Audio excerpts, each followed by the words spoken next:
Boa tarde, meus amigos e amigas. É uma satisfação grande. Primeiro estar aqui para conhecer a Casa do Caminho. Fui muito bem acolhido pela Ana Cláudia. E é uma felicidade para mim imensa estar podendo falar das máximas do Evangelho, construindo a conexão importante e fundamental para que nós possamos compreender que somos espíritos imortais, estamos vivenciando um contexto físico, mas a escola é da carne. E por ser a escola da carne, a dor e o sofrimento nos vêm para moldar esse espírito ainda aprendiz. Então é muito importante quando nós temos a oportunidade de dialogar, de construir os consensos divinos. E como diz Pedro, que um gesto de amor encobre uma montanha de pecado, estou aqui eu para encobrir uma das minhas montanhas. Porque essa palestra, como todas que assim eu faço com muito amor. Aqui a minha Inês Alequida, na Casa Espírita Catarina Laborei, onde eu tenho a alegria de também estar fazendo as minhas colocações. E em todos os instantes que eu tenho essa oportunidade, nós construímos esses entendimentos. Para vocês que não me conhecem, eu gosto bastante na discussão espírita de elencar, de fazer a conexão correta. Porque espiritismo é a junção de ciência, de filosofia, de doutrina, que é o Evangelho. Porque se eu vier aqui falar só de Evangelho, será uma palestra evangélica. Se eu vier aqui falar só sobre filosofia ou psicologia comportamental, estarei falando de uma palestra psicológica ou filosófica. Se assim estiver aqui falando só de ciência, a palestra também não é assim. Então, nós aqui vamos tentar, eu falo nós porque a espiritualidade me dá assim as intuições. Eu não estou aqui só, nós não estamos sós. E dentro dessa perspectiva nós vamos abordar um sentimento que aqui eu já peço perdão aos senhores. Um sentimento que eu não domino, que é o perdão. Quando se fala perdoar é preciso, tem uma interrogação nesse contexto. Deixa eu sair aqui um pouco do hoje. Tem uma interrogação. Perdoar é preciso? Aquele que percebe a pergunta vai dizer assim: mas a pergunta é muito simples de responder. Lógico que perdoar é preciso. Observem que essa interrogação está muito grande, está maior do que as palavras. No final dessa palestra, vocês vão perceber o tamanho da interrogação. Mas eu não posso estar aqui para falar de perdão sem antes me lembrar de um contexto que chega o perdão. Para que eu possa perdoar, é preciso que eu pense de maneira positiva do meu irmão. Para que eu possa ser aquele que alcançará esse sentimento difícil de nutrirmos no nosso coração. Nós vamos falar de coração aqui, de energia, de sinergia, de magnetismo. E para que eu possa perdoar, é preciso ter feito todo esse périplo. Sair da benevolência, entrar na indulgência e chegar no perdão. E aí eu me lembro de Kardec, na pergunta 886. Kardec pergunta aos imortais o que é a caridade. A caridade sentida por Jesus. Aquele sentimento nobre que todos nós temos dentro do nosso coração, mas que alguns desconhecem. Como colocar em prática? E aí Kardec diz que qual o verdadeiro sentido da palavra caridade como entendida de Jesus? Ele pergunta, e a resposta dos imortais é benevolência para com todos, indulgência para com as imperfeições dos outros e perdão das ofensas. Está lá no livro dos Espíritos. Perdão das ofensas. Primeiro, eu pensei positivamente a respeito do meu irmão. Segundo, eu me coloquei na posição dele. E só assim eu encontrei o perdão, como se fosse uma joia preciosa, um pote de ouro no final do arco-íris. Eu tive que andar muito para conseguir entender o que é o perdão.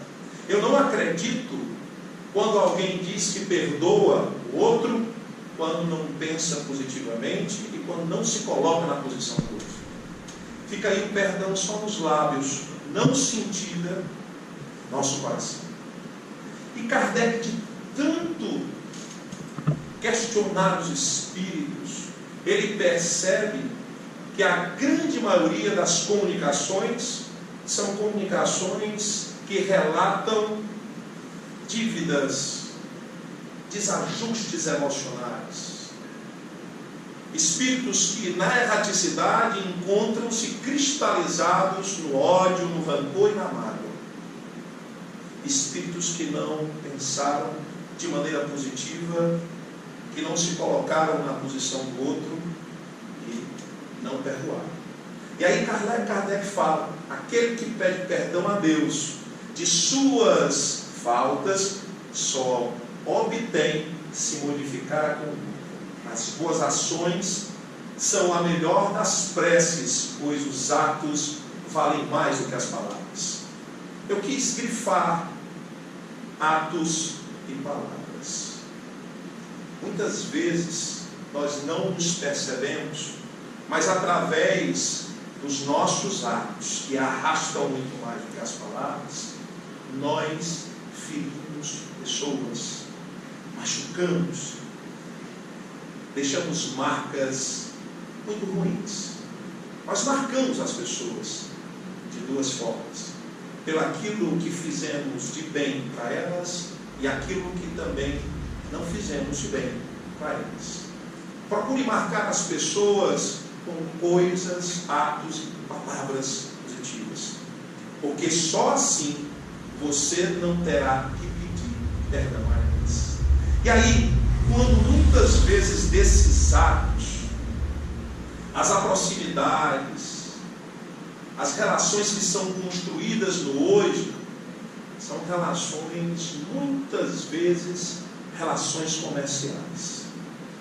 Relações de pessoas que apertam as mãos, mas com outras intenções. Pessoas que se aproximam de pessoas, mas por outras perspectivas, que não é a perspectiva do amor, mas sim a do interesse. Eu acredito que muitos de vocês conheçam pessoas assim. Eu sei que aqui ninguém pensa assim, todo mundo é magneticamente evoluído, né? Já saímos do processo do espírito imperfeito, somos bons espíritos. Quem dera, né, Lagoa? Quem dera. Esses sentimentos ainda nos permeia muito, meus irmãos. Nós temos essas perspectivas em nós, não só nos atos, mas principalmente nas palavras que ferem fortemente, que deixam marcas indeléveis no espírito daquele que é ferido. Por isso os desencarnes em sofrimento, porque sofrimento e dor são coisas completamente diferentes. A dor é fisiológica e o sofrimento é psicológico. É o sofrimento que te acompanhará no plano invisível para nós que estamos na carne. E é esse sofrimento do não perdão, das circunstâncias difíceis que nós vivenciamos, no convívio e no excesso desse convívio em sociedade, que nos trazem marcas muito profundas. E é na língua, nas palavras, que nós marcamos fortemente as pessoas. Então, eu não acredito que eu possa nutrir o germe do amor no meu coração se os meus atos E as minhas palavras não condizem com esse sentimento nobre, que é o sentimento do amor. Dentro de uma perspectiva completamente libertadora. Porque o sentimento do perdão, ele mais do que é um bom sentimento, ele é um sentimento libertador. Jesus, mais do que Salvador, Jesus nos libertou quando traz o perdão, a reflexão profunda. E aí, eu começando as minhas observações, as minhas análises desses sentimentos não nobres sentidos em nós, eu reuni dois sentimentos que todos nós temos: o sentimento da vaidade e o sentimento do orgulho. Esses sentimentos juntos, quando nós somamos esses dois sentimentos, o que é que acontece? Acontece que, eu costumo dizer que vaidade e orgulho, quando se somam, é como se eu tivesse colocado uma toalha por cima desses dois sentimentos e identifiquei a toalha com o nome de melindre. Quem é aqui melindroso ou melindrosa? Todos nós somos. Todos nós somos melindrosos. Aí eu cheguei lá naquela repartição, ninguém me deu um bom dia, eu entrei no elevador, ninguém me respondeu com um sorriso, bom dia, que assim eu proferi. Aí eu cheguei aqui, a Ana Cláudia nem falou comigo, como ela sempre tem falado. Aí eu cheguei lá no Catarina, a Inês não falou comigo. Que melindroso eu sou. Não somos assim? Nós esperamos sempre do outro. E normalmente o outro não está nem aí para aquilo que nós projetamos dele. E por esse melindre, por essa perspectiva de comunicação, porque é uma comunicação. Agora, falando aqui com a Ana Cláudia, eu disse que a comunicação não só é verbal. Nós nos comunicamos por gestos. As microexpressões faciais geram comunicação. E todos nós nos comunicamos de maneira agressiva. Todos nós. Mas um pai se comunica de maneira agressiva com o filho, com a filha, a mãe, da mesma forma? Sim. Eu vou contar uma história para vocês e vocês vão perceber esse contexto de comunicação agressiva e violenta. Mas eu quero colocar e vou colocar esse homem aqui, se chama Marshall Rosenberg. Ele desencarnou, foi um psicólogo que ele ensaiou um estudo sobre a comunicação violenta que todos nós vivenciamos. Quando nós negamos que somos orgulhosos, que somos vaidosos, egoístas, quando nós negativamos isto em nós, nós não construímos conexões. Porque nós não vislumbramos as percepções de nós mesmos dos outros. Os outros muitas vezes são os nossos reflexos. E aí Marshall diz assim: a nossa comunicação tradicional tem de ter elementos de violência no momento em que negamos sentimentos. Faz inferência inadequada e não proporciona um entendimento mútuo entre os sujeitos. Marshall Rosenberg. Eu, há um tempo atrás, eu participava de um fórum de enfrentamento à exploração sexual de crianças e adolescentes. E lá foi trazido um tema que me chocou muito e eu nunca mais me esqueci.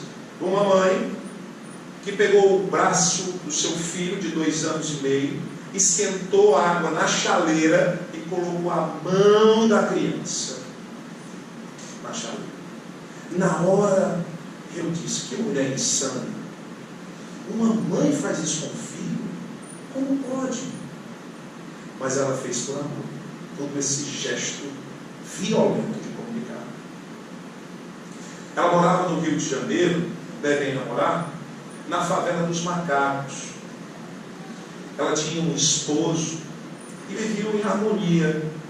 A criança tinha alguns meses de vida, e num certo instante dessa vivência do casal, o marido, quando chega em casa, se depara com um confronto de policiais e bandidos, e uma bala perdida acerta em cheio a cabeça desse rapaz. Morte instantânea.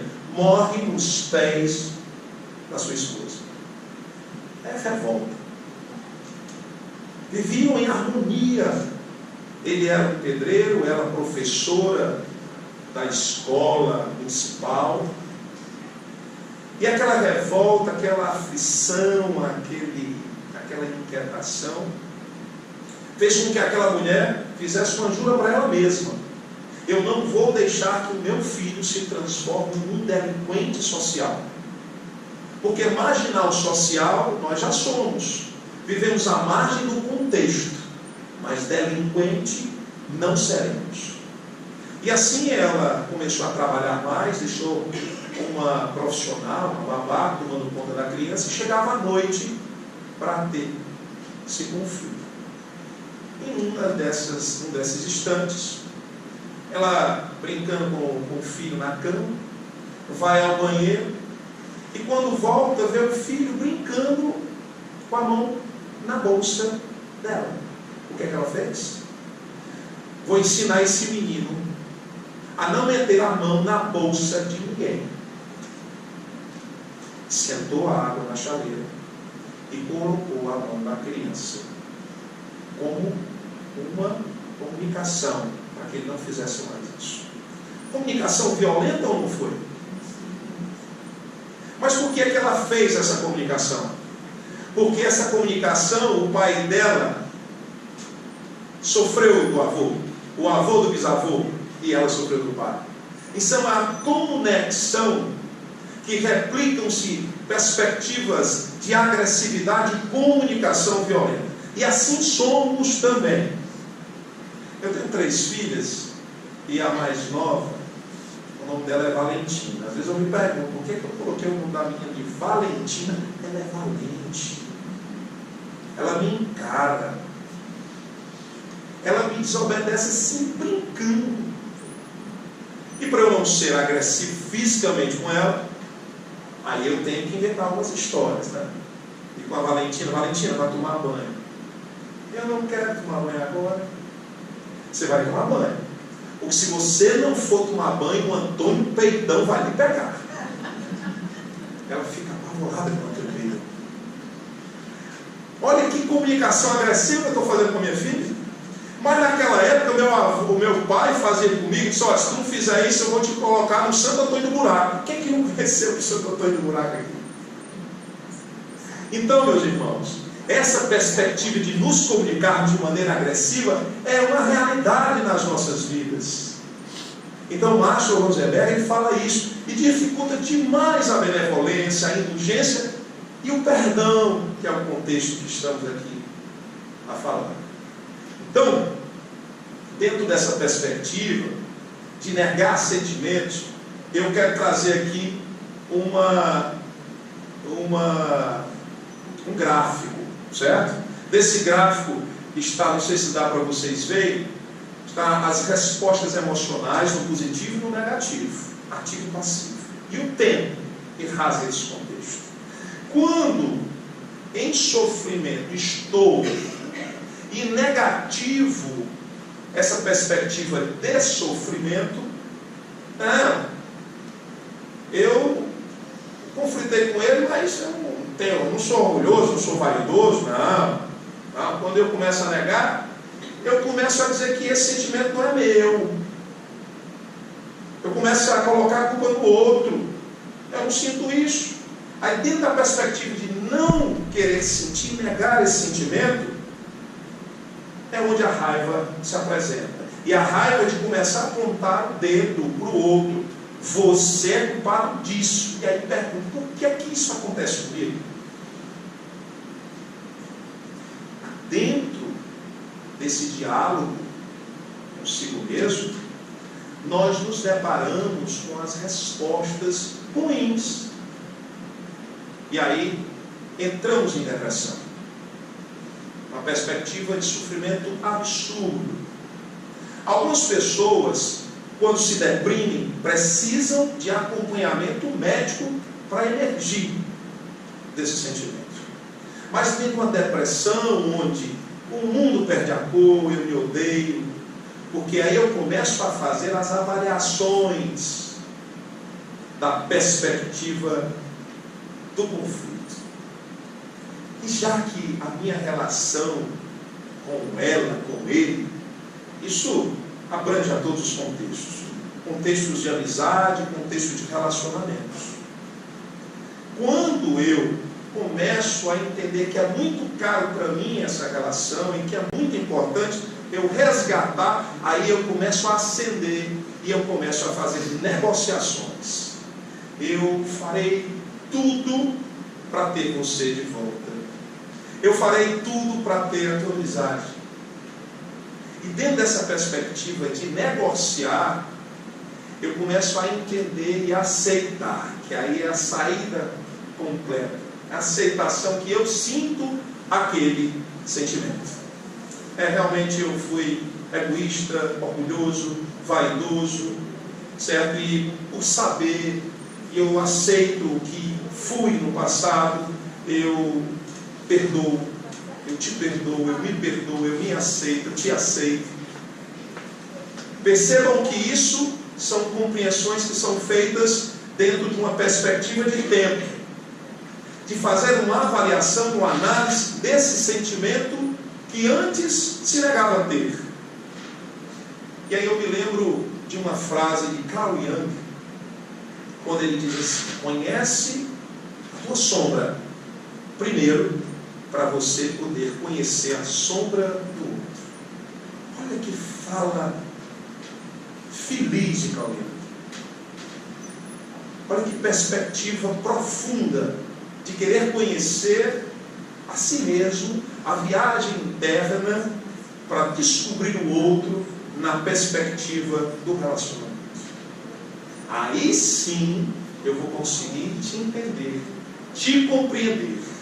Porque dentro dessa comunicação eu preciso saber como você vai compreender o que eu comunico.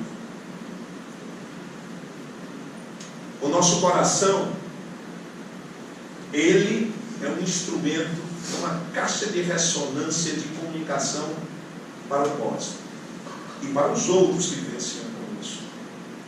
Para vocês entenderem sobre a importância desse órgão em nós, foi descoberto um estudo que o nosso coração, o tônus muscular, a estrutura muscular que compõe o nosso coração, existem mais de 40 mil neurônios que compõem. Neurônios que formam o cérebro. E a gente pode entender que o coração também pensa. Pensar não, mas comunicar sim. Ele comunica muito fácil. Qualquer desajuste hormonal, qualquer desajuste estrutural, ele comunica através dos batimentos, as intensidades eletromagnéticas para o cérebro. Para vocês terem uma ideia, o coração, ele é 5.000 vezes mais potente do que o cérebro, quando afirmamos a perspectiva da comunicação magnética. Então o coração nada mais é do que uma caixa de ressonância do cosmos. O que é que você comunica? Comunica alegria? Receberás alegria. Nós somos aquilo que praticamos. Se você pratica o amor, você será bem apto a desenvolver esse amor em todos os locais. Mas se você pratica a ofensa, você será muito habilidoso em ofender pessoas. O que é que você está praticando? Esse coração que se comunica, e eu me lembro muito bem da perspectiva da comunicação.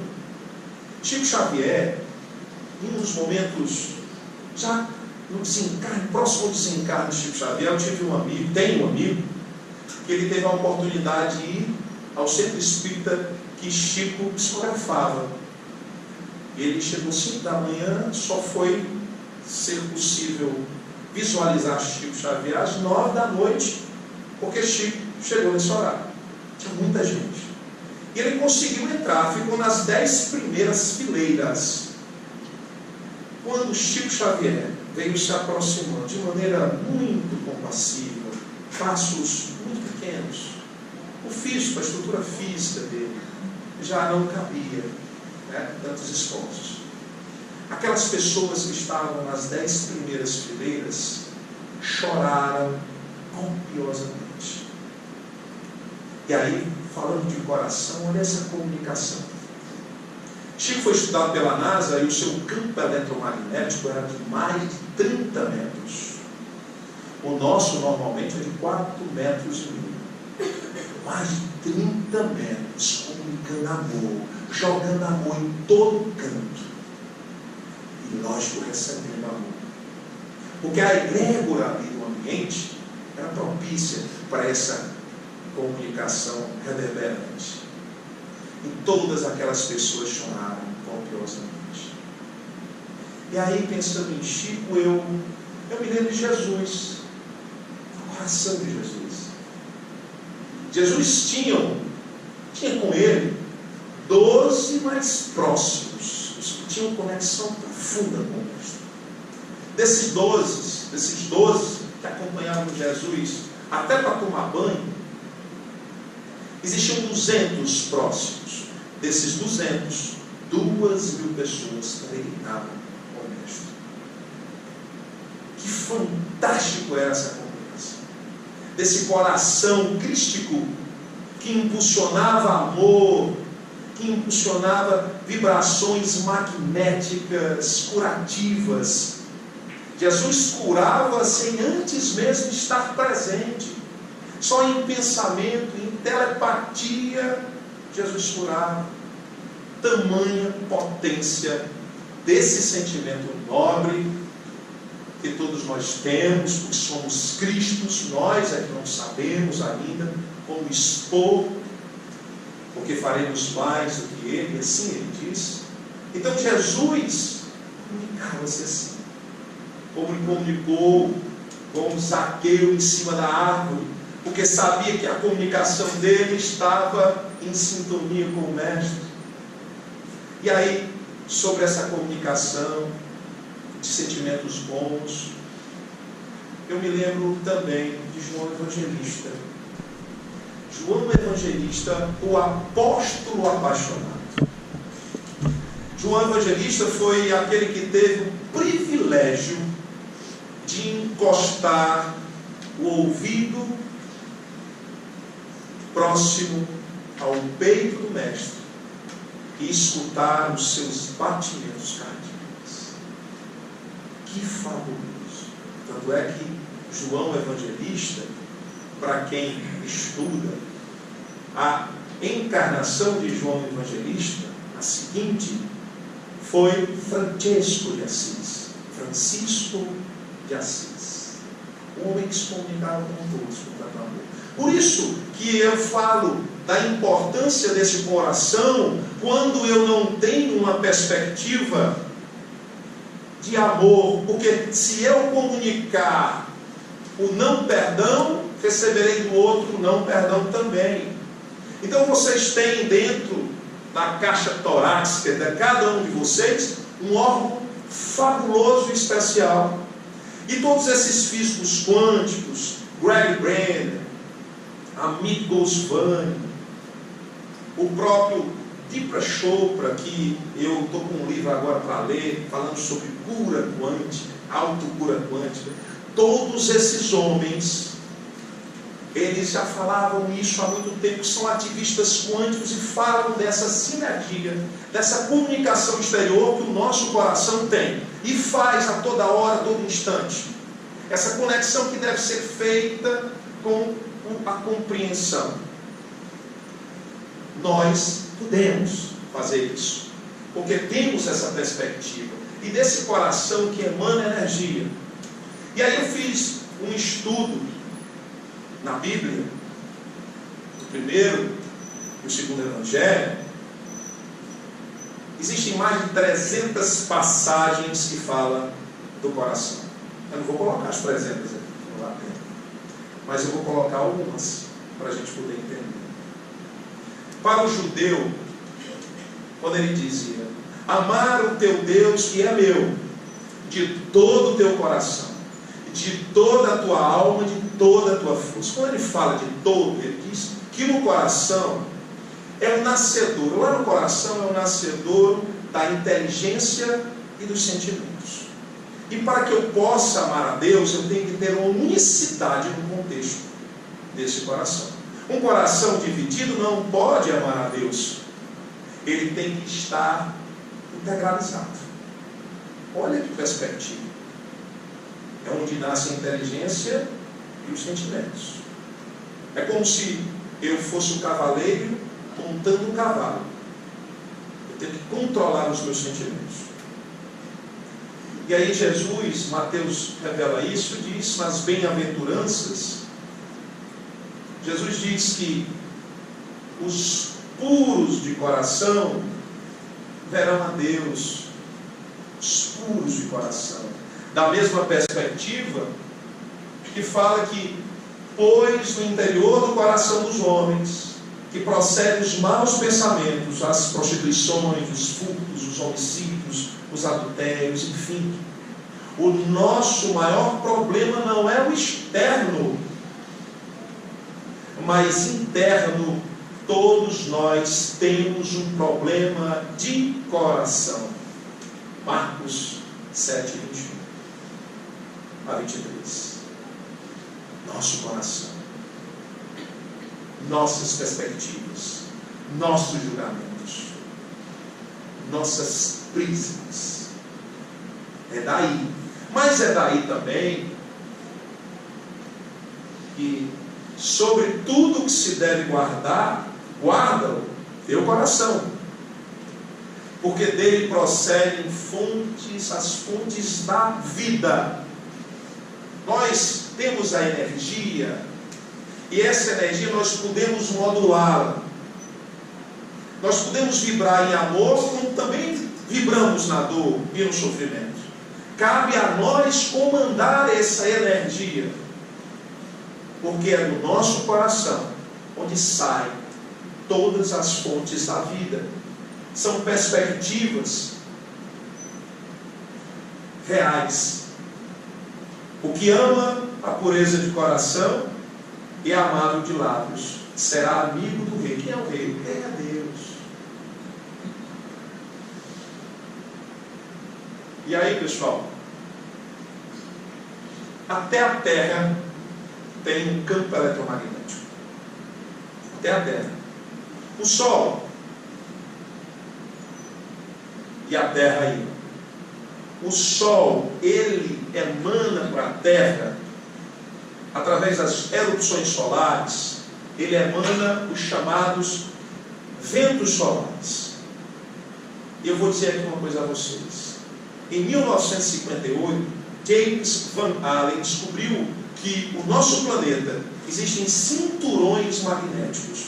E esse magnetismo salva o planeta Terra desses ventos solares.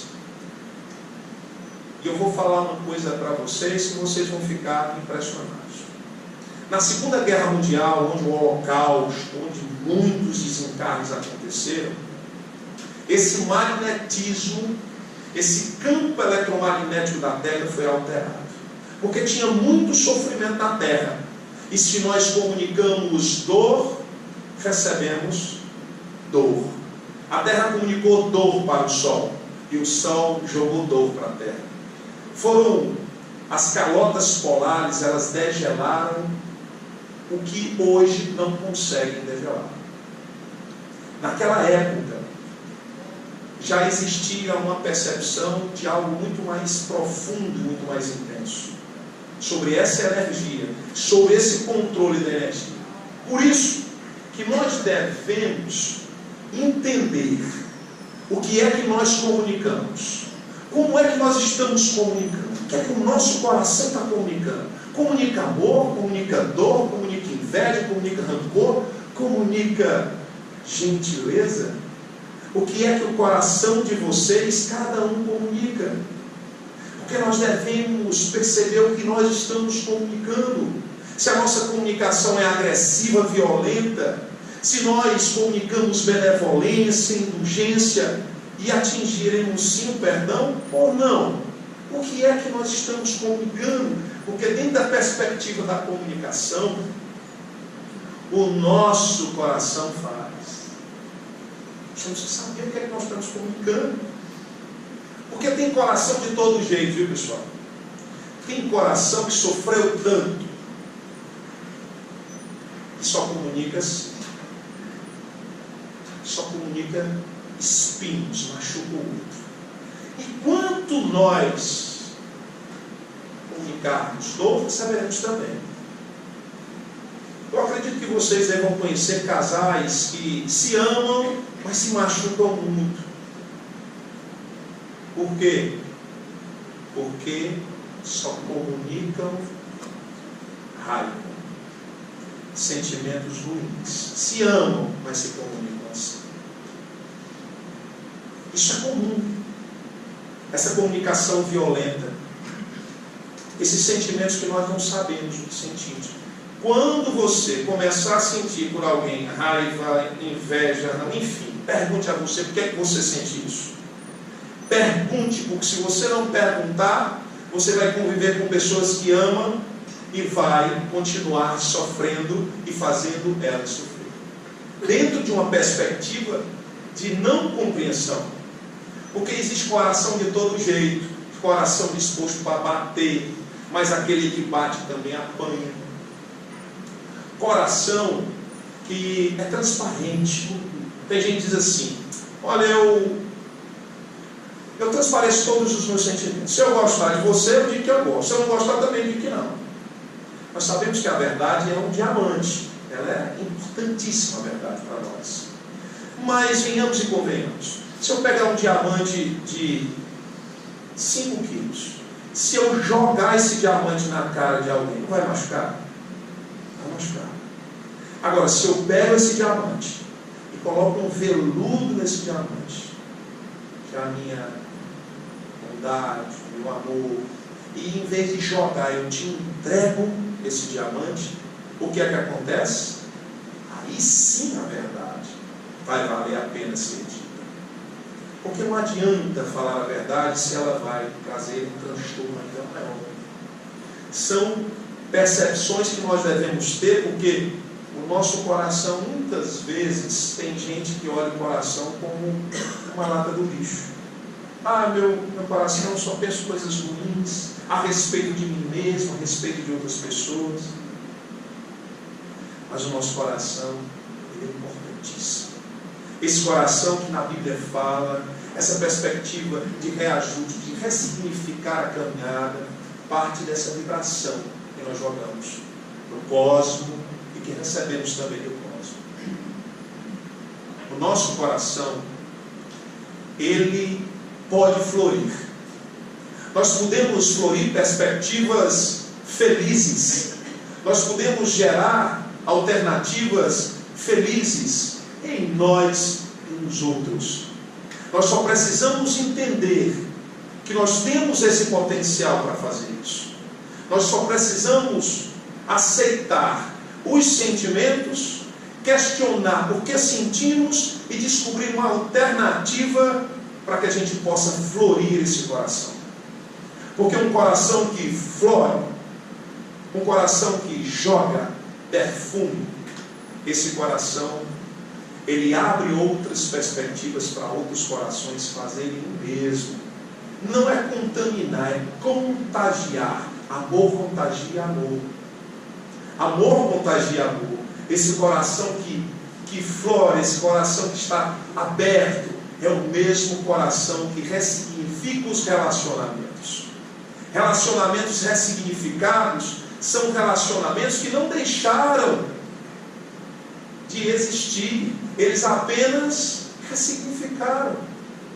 Eles apenas deixaram o sofrimento, a comunicação de dor, para comunicar amor, comunicar paz. Todos nós podemos fazer isso. Todos nós temos essa capacidade de vivermos uma vida intensa, feliz, porque o nosso coração, ele tem a chama. O nosso coração tem a chama. Essa chama só falta a gente acender. Só falta a faísca. Só falta o despertar, o start inicial. Porque quando nós acendemos esse coração passa a ser para nós um grande e valoroso tesouro. Porque aí nós contagiamos pessoas. Nós descobrimos nelas outras perspectivas felizes. Porque esse coração e essa joia dentro de nós, quando eu falo nós, é dentro de você e dentro de mim. Quando nós descobrimos isso, esse coração, ele passa a ser muito importante para nós. Mas dentro da perspectiva do perdão, existe algo muito importante. É o primeiro passo para que esse coração possa fluir, ser esse tesouro. Porque aquele que pede perdão, primeiro que pede perdão, pede desculpa, ele é corajoso. Ele está andando ali na linha. Do lado para cá, esquerdo tem o orgulho, do direito tem a vaidade. Mas ele tem coragem, caminha na linha até chegar no momento em questão. Agora, aquele que aceita as desculpas é o forte. O primeiro a perdoar, o primeiro a aceitar as desculpas é o forte. E dentro de um contexto mais profundo ainda, aquele que esquece é feliz. Aquele que esquece as mágoas, aquele que esquece os constrangimentos, aquele é o feliz. São perspectivas que devem ser afloradas em nós. Você tem que ser forte, corajoso para ser feliz. O perdão, ele te puxa a isso, são descobertas em nós, que nós temos que fazer. E aí, Chico Xavier, não sei como é que está o tempo aqui. Tem mais 10 minutos. Ainda tem mais 10? Pronto.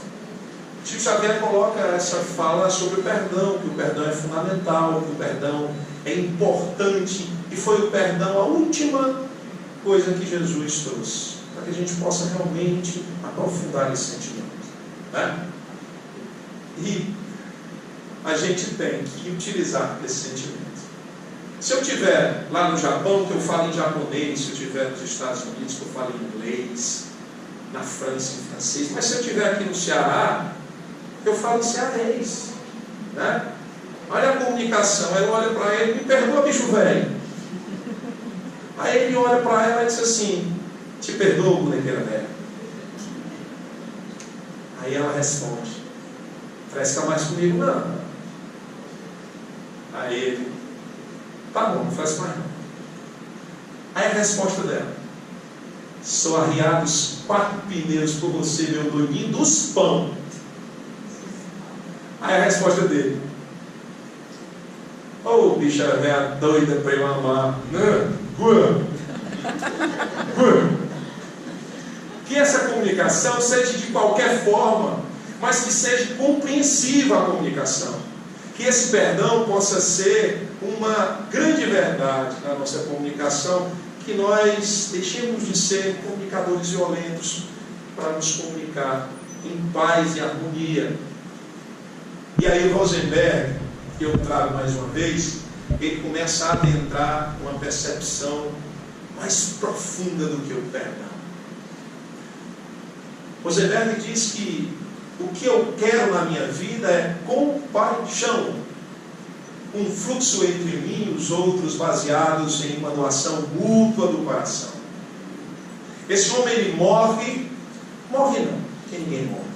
Ele se encarna com a família junto, todos se abraçando, todos felizes. Esse drama ele não vivenciou o sofrimento, porque ele sabia que teria que passar. E todos aqueles que ele amava, que ama, vivenciaram esse contexto de partida do corpo físico para a pátria espiritual. Porque tinha compaixão. Chico Xavier aprofunda a compaixão e diz: quando alguém lhe magoa ou ofende, não retruque, não responda da mesma forma, apenas sinta compaixão daquele que precisa humilhar, ofender ou magoar para sentir-se forte. E eu trago uma história aqui, pessoal, de um antropólogo americano que estava fazendo um estudo com algumas crianças africanas de uma tribo, onde ele propôs a elas um desafio. Juntou todas as crianças num canto e disse: naquela árvore lá no final tem um pote de mel. A criança que chegar primeiro vai ganhar um pote de mel. Aí todos se alinharam, se perfilaram, e na hora que ele disse agora, cada uma deu a mão uma para a outra e correram juntas para buscar o pote de mel. Ele ficou perplexo. Como pode? Porque na cabeça dele, capitalista, americano, não que nós aqui não, também não somos assim, somos, e somos muitas, mas naquele contexto ele não entendeu. E aí perguntou para uma das crianças: o que é isso? O que é isso? Aí ela disse: Ubuntu, tio. Ubuntu. E o Ubuntu, que ele não entendia, depois passou a entender. Ubuntu é: sou quem sou, porque somos todos nós. E aí eu pergunto a vocês: eles se perdoam? Não. Não existe perdão, porque eles se compreendem. Existe sim a compreensão, que é um sentimento muito mais profundo do que o sentimento basilar, que é o sentimento do perdão. Eles não se magoam porque se compreendem, porque se aceitam como são. E dentro dessa perspectiva a gente vem trazer o Mestre Jesus. Jesus nunca perdoou ninguém. Deus não nos perdoa. Jesus não perdoou a crucificação, os açoites, as cusparadas. Jesus não perdoou porque Ele não se deixou atingir. Como é profundo! Jesus exalava compaixão, compaixão, compaixão em todos os espaços onde Ele vivenciava os seus contextos em sociedade. Ele foi um mestre das relações. Jesus, nos contextos mais profundos, e aí eu trago aqui Mateus, capítulo 26, 17 e 30, a ceia do Mestre, onde ele diz que no final da ceia, ele fala que um de vocês irá me trair. E todos se apavoraram. O primeiro que perguntou a Jesus: Jesus, eu irei lhe trair? João Evangelista, o mais apaixonado. Nunca. De tanto perguntar, Jesus disse: aquele que tocou as minhas mãos durante a ceia irá me trair. Vamos entender. Naquela época não existia um prato feito não, sabe? Prato individual. Naquela época todo mundo comia no alguidar só. E lógico, as mãos se tocavam. Agora, a traição só acontece com aqueles que são próximos, os íntimos. Só te trai quem é íntimo, só te trai quem é próximo. Por isso que Jesus coloca a palavra traição. E nessa perspectiva, sabendo que seria traído por Judas, mesmo assim não deixou de amar Judas. Jesus agiu em compaixão, com todas as suas perspectivas. Jesus, Ele é profundo, Jesus é inverossímil, Jesus é muito sofisticado para nós. É muito escandaloso esse amor de Jesus. É muito escandaloso. A mesma coisa acontece na narrativa com Pedro. Simão Pedro olha para Jesus e diz: não, Jesus, não vamos perdoar só 3 vezes não. Perdoa 7 vezes. Aí Jesus olha para Simão Pedro e diz: não, Simão Pedro, vamos perdoar 70 vezes 7. Porque na liturgia, nos ensinos judaicos, na época os rabinados, existiam 2 rabinos contemporâneos a Jesus. Um era Shammai e o outro era Shammai, esqueci agora, Hilel, que era avô de Gamaliel, o mestre de Paulo de Tarso. E Shammai era o mais forte, precursor do judaísmo. Dizia que apenas se deve perdoar 3 vezes. Por que 3? Porque 3 simbolizava o número do divino. Por isso apenas 3 vezes. E aí Simão Pedro, acompanhando Jesus, bebendo da fonte, diz: não, vamos perdoar 7. Mas por que o número 7? Porque o número 7 para o judaísmo quer dizer o número da perfeição. Aí ele soma 3 com 4 para dar 7, porque o número 4 simbolizava a totalidade. Os 4 ventos de Deus, os 4 cantos da terra. E aí Jesus vem com sua máxima. Porque quando eleva a casa decimal, Jesus diz: 7 vezes não, 70 vezes 7. Não é que Jesus quer que a gente perdoe 490 vezes, não. Quando se eleva a casa decimal, se traz do perfeito para o perfeitíssimo. Pois o que Jesus quer que façamos é que perdoemos de forma perfeitíssima. É escandaloso isso, esse amor, essa compreensão do outro. E Jesus age nessa hora com muita compaixão, a incompreensão da perspectiva desse amor que ainda Simão Pedro não tinha. Ainda. A mesma coisa acontece com a mulher adúltera.